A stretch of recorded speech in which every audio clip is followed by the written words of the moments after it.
Alrighty, chapter 12, Apologetics. When I was just entering my church's youth group in the aforementioned golden age of dial-up, I had one of the most influential teachers of my life tell me his secret to always having the right image or clip art for the computer projects we were working on in his class. He saved everything. Everything. The man had a briefcase of 3-inch floppy drives that labeled and sorted to hold any and everything he felt useful for the call. The single archiving practice has informed much of my life as a writer and as an apologetics geek. I filled up my floppy disks and later flash drives like no one's business and kept everything from redundantly organized should I need to find it one day. Articles, then you name it. But aside from my own personal nerdy habits, doesn't the internet do this? Google's mission statement may be just as important as your church's in this regard. Say you want to be a church that defends the gospel. Well, then you might make use of the info on the web currently best curated by Google, who seeks to, and I quote, organize the world's information and make it universally accessible and useful. There is a fact that needs to be reckoned with here, and it's a fact that more raw information exists now than 100 years ago.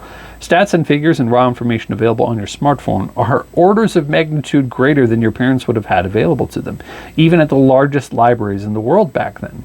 So where before have you had to know something in order to argue it persuasively?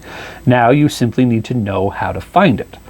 The age of organized and searchable information circumvents the massive libraries and intellect needed to defend the gospel and against an argumentative debater.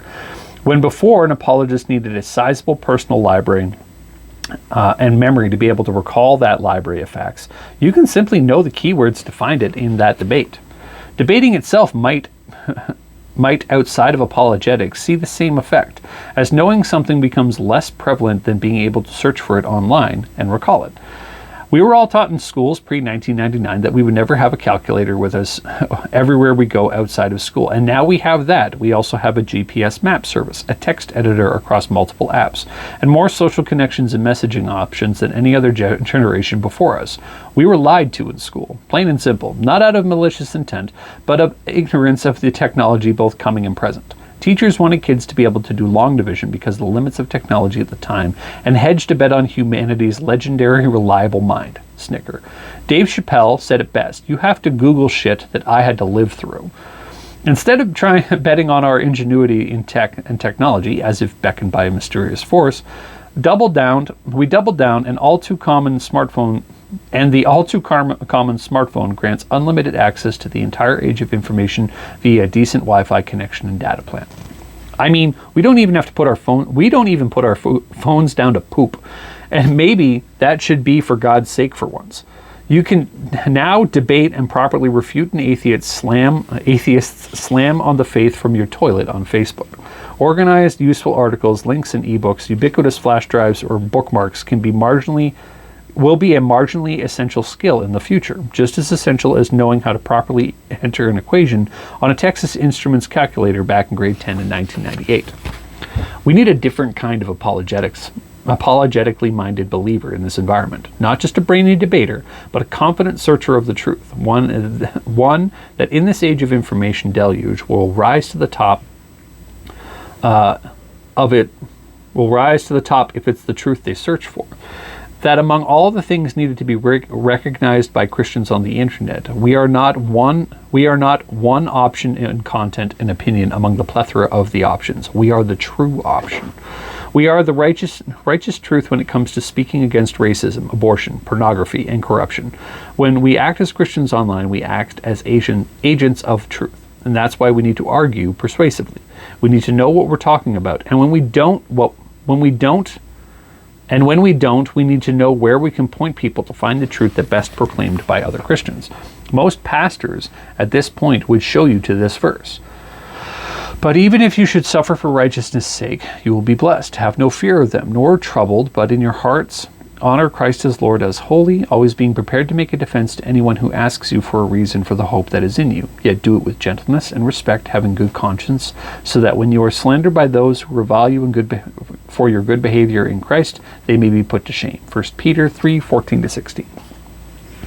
To encourage people to share the gospel and use it out of context is a very clear word. To encourage people to share the gospel and to use it out of context of the very clear word used, defense. This is a big point because the face-to-face interactions, we are instructed to defend, in face-to-face interactions, we are instructed to defend our point of view when we are persecuted or slandered. This verse alone isn't enough to simply tag on to our online arguments as justification for starting them. It's also a great way for Christians to avoid talking about the gospel online because you aren't being persecuted on Facebook or YouTube. So what do apologetics, theological discussions and arguments and defenses look like online? Remember, everyone, interactions with the internet is an active one. Remember, everyone, interaction with the internet is an active one. Unlike real life where a person can walk past you in silence, they can't walk past your profiles and contents in the same way. They will read or see what your online presence has to offer. This will only happen after they have either keyed in that information into a search engine or set their preferences in content categories beforehand. Every interaction with a Christian online can and more likely could be a premeditated one. If you post your testimony online as a blog post, if it is viewed at all, it will be because someone asked Google for it, or searched for enough keywords to match what they were searching for. If you post that same testimony as a YouTube video, the interest and topics in your keywords reflect the spread to anyone that those selected or favorited in your YouTube subscription system. If you're living online in any shape or form as a Christian, I openly, dare I say transparently, If you are living online in any way, shape, or form as a Christian, openly, dare I say transparently, then the interaction is exactly what Paul talks about in 1 Peter. No, Paul doesn't talk about that. exactly what Peter talks about in 1 Peter 3:14-16. There is no shortage of voices. There is no shortage of voices in the Christian worldview. I keep losing my spot. Sorry, guys. There's no shortage of voices against the Christian worldview on any number of topics online. So by simply posting what happens online, people congregate on the social media, and we have the digital execution of these verses nearly in their entirety. What follows is a natural progression of letting information enter those conversations. No matter how heated or mean-spirited, if any conversation happens online, a Christian has the opportunity to not only respond themselves, but link and share content in support of their theological positions as needed and as able. This is where leaders in the church need to stop looking at the internet as a resource only.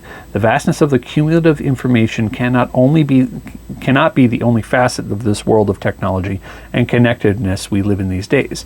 It's a resource the same way a conversation is the truest form of Marshall McLuhan's often quoted phrase, "The medium is the message." The internet provides a unique opportunity for the truth to be positioned both as a defense and fought against the weapon to use. A YouTube video can stand alone challenging anyone who finds it for the truth, or it can be linked to or shared with others to challenge others in another argument. Online video itself is a strange mix of person, place, and thing that allows for a different kind of argument to exist, one where there is no last word so long as you can find information to back your point up. No single argument can exist by itself unchallenged, and the navigation of this new medium will be the apologetic of the age of the internet. This is something that happens in real time on podcasts like the Joe Rogan Experience, where Joe frequently asks his producer Jamie Vernon to pull up videos that define and defend statements he's made during the podcast, along with videos of chimps being scary and the latest MMA highlights. Arguments are going to be changed online, not just in the ferocity we see in Twitter and YouTube comment sections, but also in their scope and plausibility. We are getting too far into the stream of information not to be affected by its current, and so is everyone else that is with us online. Eventually, the apologetic current of the church is going to start making its own waves, drowning its challengers in the truth.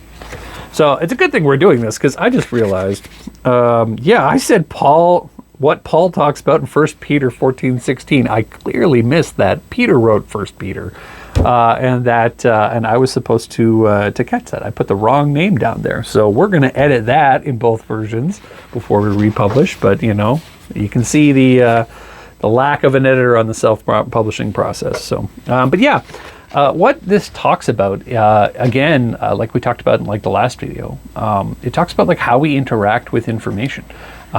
We no longer really know things the way that like people in the past had to know things. We can search things. And that example from the very last couple paragraphs where we talk about Joe Rogan, that is how people do things now. It's like if you've seen something that proves your point, you don't use your own words to describe it. Not when you have a cell phone. You can show someone a video like, hey, check out this out. You know, this is awesome, or this is what, you know, he was talking about.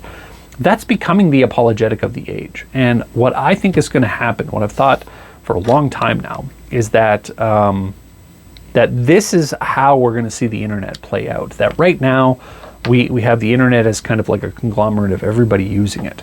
But if we actually are in possession of the truth, if the sermons being posted online and the Christian testimonies and the Christian behavior and all that kind of stuff is, that it's going to affect the culture of the internet. That's why so quickly things like pornography moved online, because it needed to be a corrupted spot before the church got there, so that the church would have less power. And that when the church gets there, when the church finally has enough swing online to be able to change that kind of stuff, that it's going to start chipping away at that and making the internet a better place. The same way that the printing press, because of Johannes Gutenberg and the reformers, made books a better thing. Books didn't exist. Like libraries of books like this had to be handwritten, and they didn't exist the way that books do now, and that made the world a better place. And I think the church is going to do the same thing with the internet the same way. It's just a matter of time. So let me know what you think in the comments.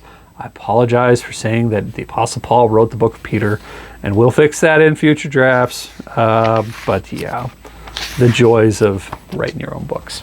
Have a good one, guys.